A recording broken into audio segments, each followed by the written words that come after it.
And the stories really bring that message home. Sterling E. Matthews was 60 from Midlothian, Virginia, a cancer survivor who served as a deacon. Jose Diaz Ayala was 38 years old from Palm Beach, Florida, served with the Palm Beach County Sheriff's Office for 14 years.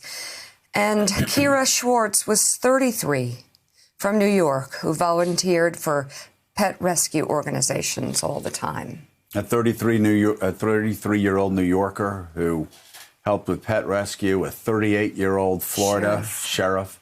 The stories continue. And again, the loss is staggering.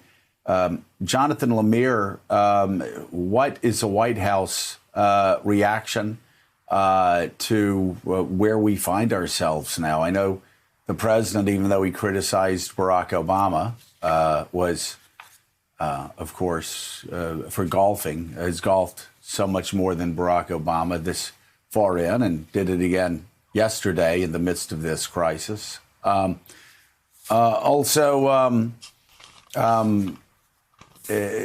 Insulted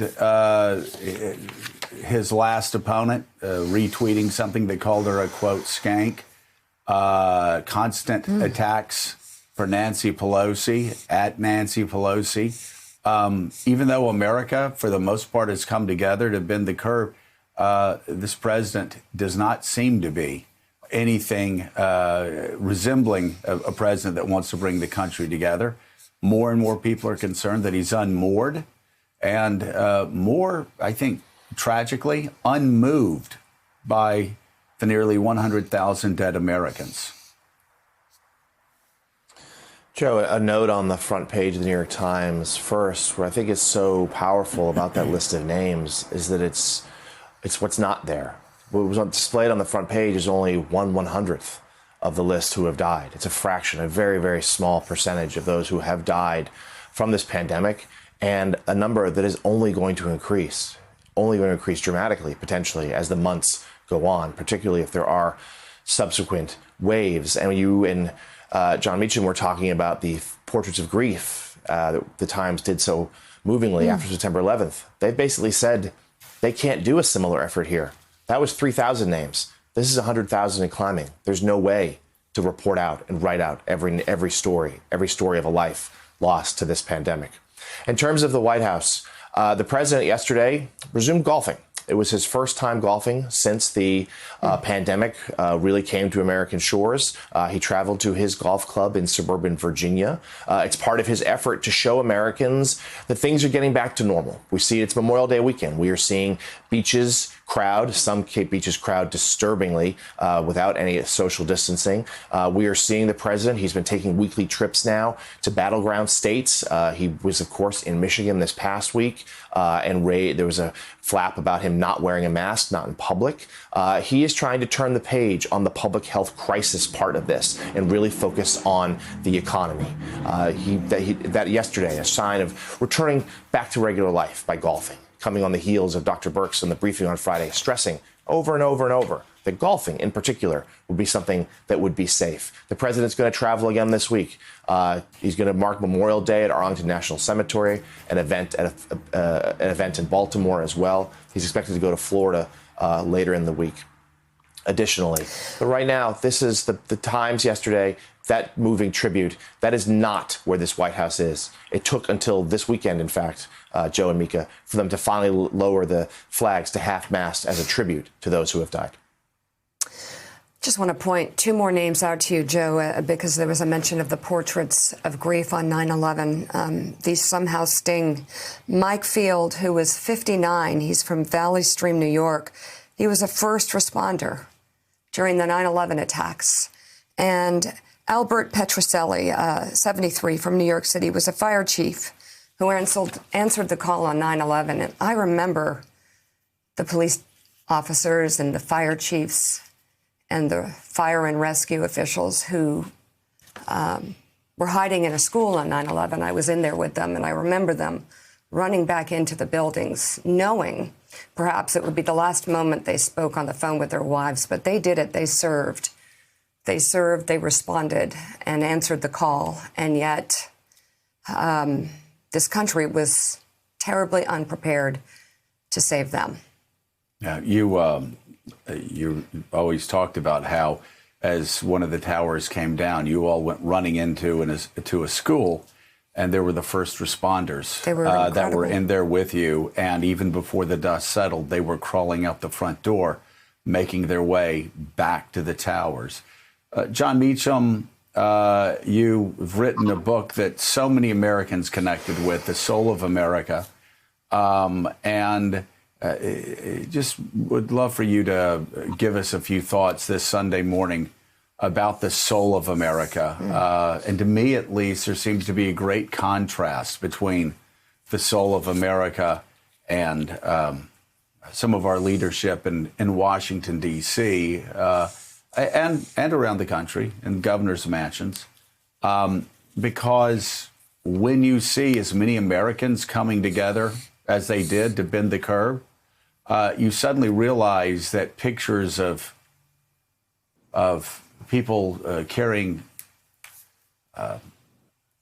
military-style weapons and screaming and yelling and abusing law enforcement officers are surrounding a reporter in Minnesota and screaming at him, yelling at him and pushing him and telling him to take off his mask, that actually we may be doing a disservice showing those clips because they account for such a small portion of America and such a dark sliver of America's soul, because all in all, Americans have stepped up, they've been strong, and they've done what they had to do to bend the curve. Yeah. So the word soul itself means breath or life in Hebrew. In Genesis, when God breathes life into man, that word can be translated as soul. When Jesus said, "Greater love hath no man than this, than to lay down his life for his friends," life could be translated as soul. So the soul is the essence of who we are. Socrates wrote about it. It's both it's pagan and a religious thought. The question is, what is the predominant feature, as you were just saying, the predominant feature of that soul? To my mind, it's an arena of contention between our better angels and our worst instincts. And the great thing about the United States has been that for all of our imperfections, for all of our derelictions, for all of our shortcomings, for all of our sins, we have, in fact, bent the curve toward a more perfect union. We're not perfect yet. We're not going to be perfect. Reinhold Niebuhr once said, "The tragedy of man is that he can conceive perfection but cannot achieve it." But the point is, we're still here. We're fighting to make the country, hopefully, to use David's term, fairer, stronger, more generally accepting of the full implications of the ideas that Thomas Jefferson, himself a flawed messenger, wrote in what was the most important sentence ever originally rendered in English, I would argue, that all men are created equal. And we have always been stronger the more directly we have realized the truth of that sentence and applied the strength of that sentence. We're always going to be flawed. There are always going to be those folks, as you say, with the assault weapons. There are always going to be people standing at a rally saying, "Keep the government out of my Medicare." We're going to deal with that forever. And it's probably a fairly high percentage. It's probably 35% of the country are not going to want, for various reasons, to participate in a covenant of generosity. But the covenant of generosity is what makes America, America. And I'll leave you with this. It's Memorial Day. Just what I would urge people who blindly support the president or blindly support either side, think about this. What do we commemorate? What do we celebrate? We don't commemorate and celebrate hours of selfishness. We don't commemorate and celebrate people who don't help, who run away from those buildings, as Mika was saying. We commemorate and celebrate the Civil Rights Act, the Voting Rights Act, World War II. We don't celebrate the isolationists. Do we talk about 1930s or do we talk about 1941 forward? Self-evidently, we talk about 1941 forward. We talk about hitting the beaches at Normandy, trying to liberate the camps. We don't talk about the fact that Charles Lindbergh talked about America first and a silent majority.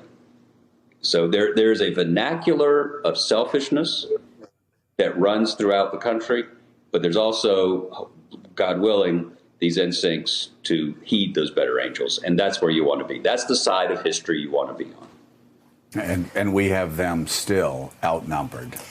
We're looking at the names profiled by the New York Times as we go to break. Orlando Moncada was 56 of Bronxville, New York. He left Peru to grab hold of the American dream.